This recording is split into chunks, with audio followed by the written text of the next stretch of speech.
Alright guys, what's up? It's Jack and welcome back to another video, and the tier series continues, and today we are going to be covering the Call of Duty Black Ops 1 maps. Now, I didn't get any of the DLC for this game back in the day or whatnot, so we're just going to be going with the original maps for this. I even had a second page come up because it's been so long, some of the maps I just forgot their names on some. I'm like, oh wait a minute, it's on the tip of my tongue. So just in case I end up forgetting a name of the map, which I shouldn't have much of a problem with for the most part in this game, but there's always a couple of them that just kind of like, what's the name of this map again? It's like, but yeah. Oh, and another thing, let me know what you want to see next, which Call of Duty game and what category. What are we talking about? Are we talking about streaks, or I could either do well, actually that'd be too long of a video if I did the streaks for every single Call of Duty game, but yeah, just let me know. Weapons, streaks, which Call of Duty. It's been a hell of a lot of fun doing these, so I'm going to continue to do them, so the series continues. So, without further ado, Black Ops 1 maps. There were so many good maps in this game, so many of them that flowed. So, I'm going to do my best to kind of put myself back in time and to try to, like, put things together in terms of what I think in terms of how they played back then and how they would play now and how good they are now. Were they underrated back then? Blah, blah, blah, all that good stuff. So, So yeah, let's get right into it, because this video could be longer than usual. First one, Havana. This one's actually pretty easy for me.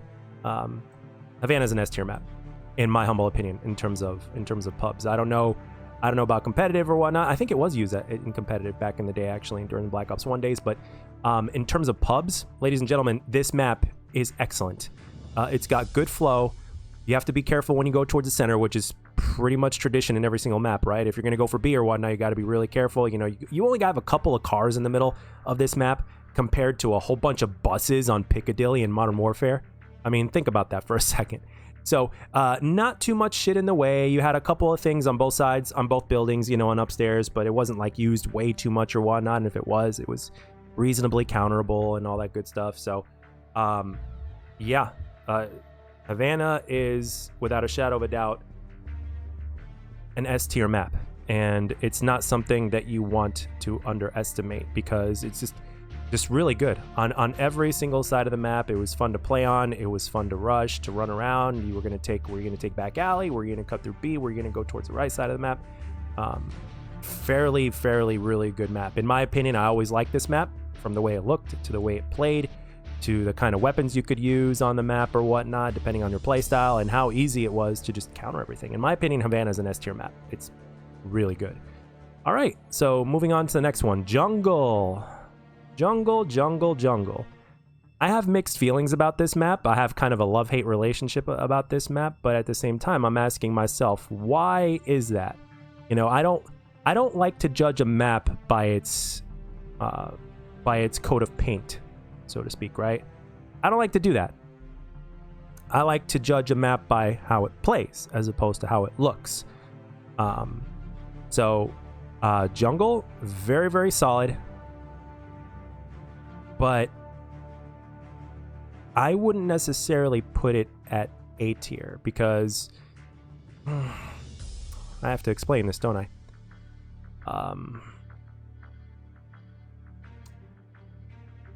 It's not S tier because, in my opinion, the flow, although pretty solid, and it certainly wasn't a campy-ish type of map, even though people were on the top of that big rock thing just chilling there. But again, it was easily counterable. It's not like they were in a room, in a building with like a ton of windows and a ton of doors to go through.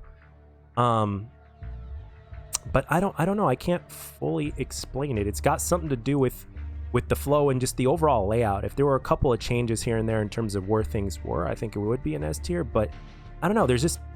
I can't fully wrap my head around it. It just wasn't as fun to play on this map as it was in the other maps. I know some of the people that are going to watch this are going to be like, oh, it belongs in S tier, but it's a good map though. It's a solid A, not an S. Not an S, in my humble opinion. You know, a lot of people would disagree about this one as well. I mean, if I didn't put this at S, I'd put it at A, but I just liked it. And the thing is, that's the difference between this one and this one. I just didn't like it as much. It just wasn't. It was like okay, it's not bad for me to want to skip it, but it was like, oh, Jungle, meh. You know, that's just me. Moving on to the next one, Nuketown. The very first iteration of Nuketown, I remember when they first started doing this on weekends, to where they'd have Nuketown 24/7 for like a weekend. And whenever I was on and that took place, pretty much I'd say 90% of the community, including myself, would be playing this game. 100%. 100%. Nuketown 24/7 was fun as hell. Great map, great idea from Treyarch before it, you know, turned into something later. But Nuketown when it first came out was amazing, and it's brought back for many reasons, and it is whether you love it or hate it, it is a legendary map. And I really like the Black Ops 4 version of Nuketown as well, because it's like we got something in terms of how different it looks, but in terms of how it plays, you know, obviously in Black Ops 2, it was like people were just chilling in the back corner with the LMGs, which was kind of meh. But other than that, in this version of the game, excellent. Nuketown was fun as hell to play on. The fun factor was just way too high on this. So you wanted to level up guns or whatnot, especially those shotguns or those close distance SMGs, this was a map to do it on. Okay, what is next? I'm pretty sure this is DLC. That's DLC. That's DLC. Hanoi. First of all, I'm a big sucker of night maps. Again, I'm trying not to judge by, you know, the coat of paint. But Hanoi, in terms of size, in terms of flow, and in terms of just how well it played, extremely solid map. And a lot of people hate it. A lot of people don't like it. And I guess that's why, like, for me, Hanoi is one of those maps that I am sad, me personally, that I'm sad that they never brought back. I'm sad that they never brought this map back because it was good. I don't know why a lot of people hated it. I guess a lot of people viewed it the same way I kind of viewed Jungle. It's like, meh, I don't want to skip it, but it's like, meh, Hanoi. But for me, I like this. So I guess for the people that like Jungle, I would put, you know, they have the same methodology as I do about Hanoi, and then vice versa for Jungle. So, you know, yeah, I don't know if even with my taste alone, I don't know if I would put it as legendary, especially since I haven't played it in a while. It's I go back and forth on it, but for the sake of balancing between that and Jungle and paying respects to the people's things for Jungle, I'm gonna put it as same tier as Jungle. Really good, not quite legendary status, but really solid in my opinion. This one here, what? It's not cracked. I'm trying to remember. No, it's not launched. It's see, this is why I have another one of these. Where is it? Where is it? Where is it? Hanoi grid. Firing range, prices, nope, not prices, back, nope, that's not it. Right, blah, blah, blah. We're gonna go down some more. Nope, nope, nope, nope. Oh, that's it, Radiation, that's the name of the, Radiation. So, Radiation was also a really good map because a lot of snipers really like to use it, but at the same time, you could rush properly. There were obviously two ways of how you could do it and everything like that. I mean, Treyarch really nailed a lot of the design philosophies with this game in terms of being a type of 3-lane map, but at the same time, the map was not like small or even, you know, it was like a medium-large type of map. And for a map of this size and a layout like this, it was actually quite versatile, depending on which gun you were using. And if you knew your routes in this map, it was really rewarding to use. And I personally like this map. There's lots of different ways you can play on this map, which is what makes it a solid map for me. Not very famous with a lot of people, but I'd say this map is still A tier, my humble opinion. Moving on to the next one, Estate. Estate.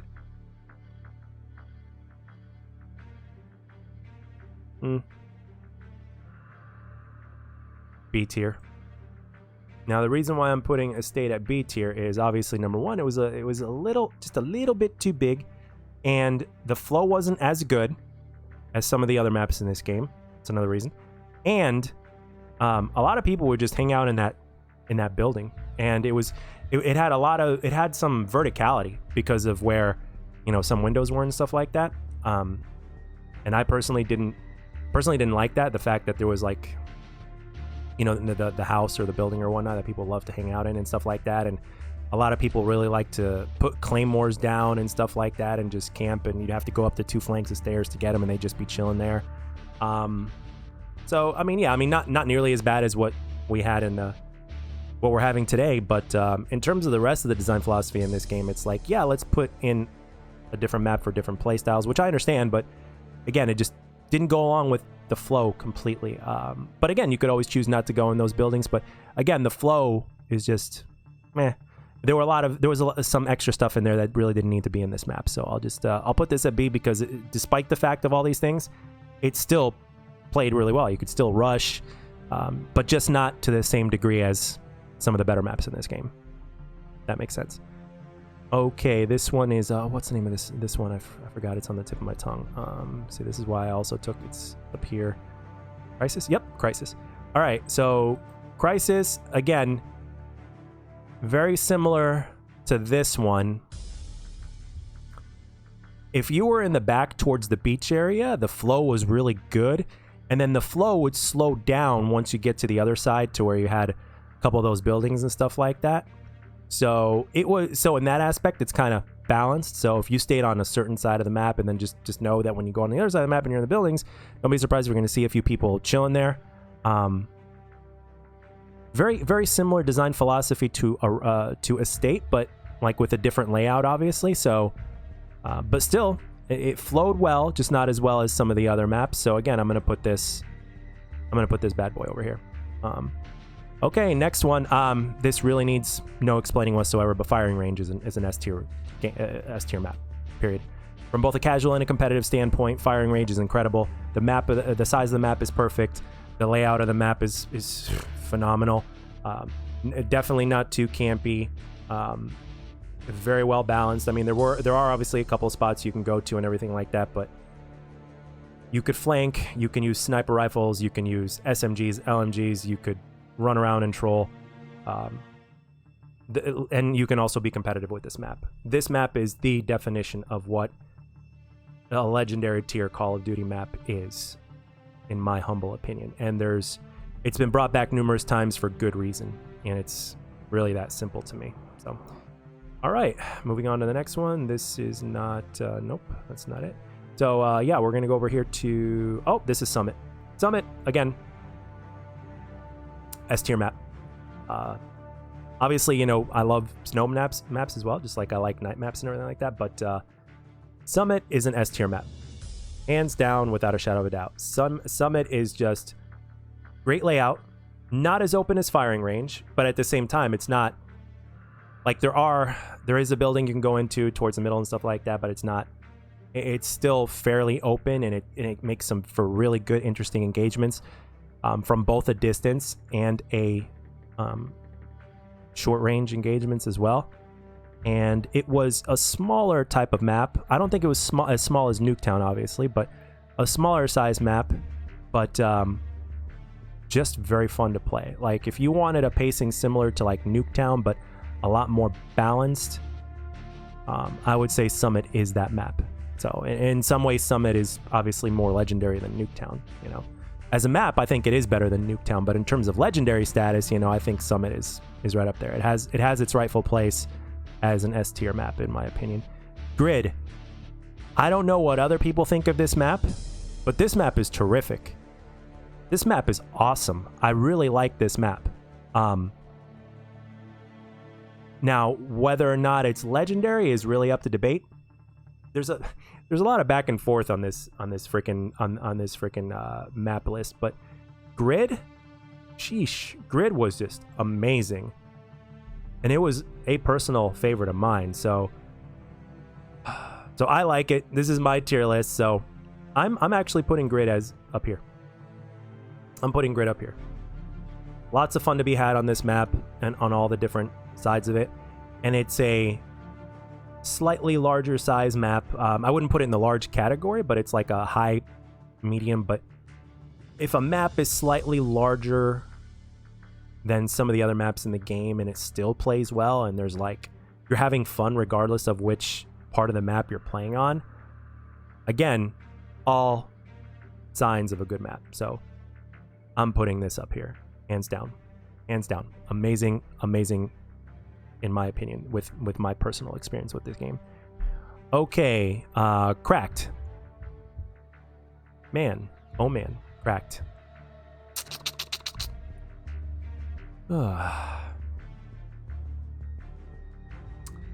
I really don't know how to put Cracked into words. Not a terrible map by any means. But it's, I don't know, Cracked is, it just screams mid-tier to me. You know, it's like it has its moments. It certainly has its moments, but I don't know. There's just something about that map. It's usually the flow for me or whatnot. I don't know. But there's just something about that map that's just like, well, it's good, but it's just like not, you know, it's not A or S, but it certainly isn't a C in my opinion. If a C is, you know, I mean, it's like, no. I'm gonna put Cracked over here in the B category along with these two bad boys. Okay, launch. I like this map. I like this map quite a lot. And when revisiting all these maps in my head, man, it's just like, it just goes to show you that Black Ops 1 Treyarch was just really brilliant with their map design, because the maps could still be larger, but yet whenever there was verticality for the most part of any kind, or an engagement from verticality, it's like they just did it right, man. It's like, I can't explain it. It's like you had all sorts of different experiences on different parts of the map, as opposed to, oh, I gotta go here if I want to rush. Like, I'm only limited to going here if I rush. And with these Treyarch maps, you're not nearly as limited as where you can go. It's more like, how are you gonna approach that part of the map as compared to how you would approach this part of the map if you're gonna rush. So it's like, oh man, launch. I love this map. I love this map. But is it legendary status? I'm looking at the map right next to it as well. I'm gonna be fair and just put launch at A.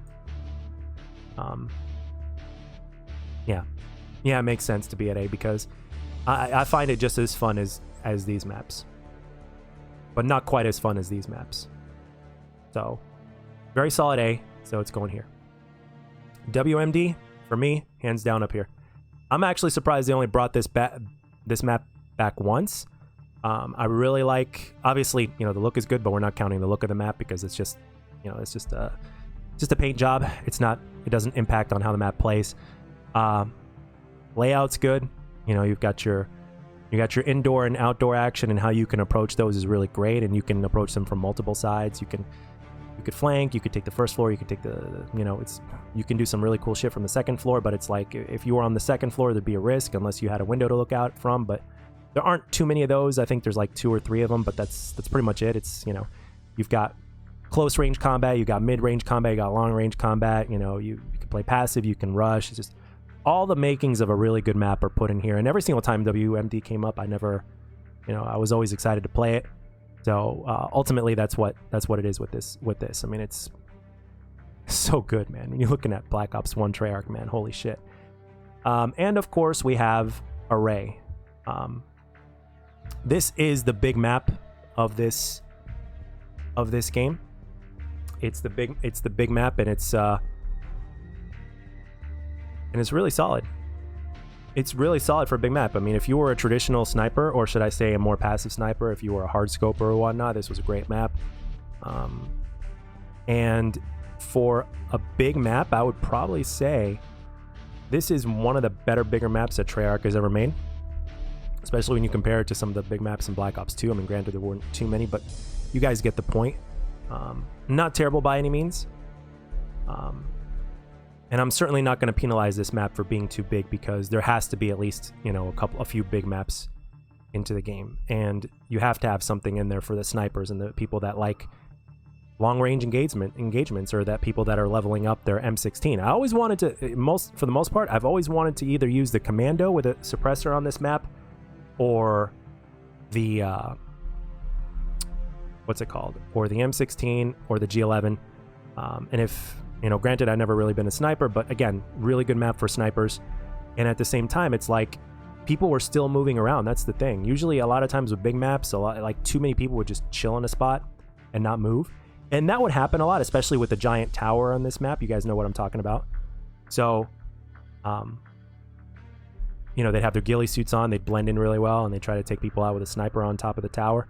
But for the most part, there was a lot of movement for a big map on this, which again is testament to just how good Treyarch's design philosophy was. So I'm putting Array at A. I'm giving it an A. Simple as that. So, but yeah, I think the rest of these are pretty much DLC, at least from what I could see up here. I would have definitely recognized them if they weren't. So, but 4, 8, 12, yeah, 3, 6, 9, 12, oh yeah. So, yeah, guys, this is my Black Ops 1 maps tier list. Let me know in the comments section what you think, and let me know which game and what category you want to see next. So, great design philosophy overall with Treyarch. I mean, just great maps overall, man. I'm actually very surprised that in, like, for instance, in Black Ops 4, that a few of the maps that made like this tier here were not brought back. I know Launch was brought back, and I know Jungle was brought back, but obviously Array was not brought back. Radiation was not brought back, and Hanoi was not brought back. At least I don't think Radiation was brought back. I don't think I remember Radiation being brought back. But Grid hasn't even been brought back, and neither was Havana. Havana and Grid have not been brought back, at least from what I can remember. So, and compared to what we've been getting today, I'm sure people wouldn't even mind seeing these guys either. So, but GG's Treyarch, you guys did really good with Black Ops 1. It really is one of the more legendary Call of Duty games, and these maps that we got at launch are a very good reason for it. So let me know down in the comment section what you guys think in terms of the maps and stuff like that. What are your tier lists like? And hope you enjoyed it, and let me know what you guys want next in terms of the tiers. I'll catch you guys on the next one.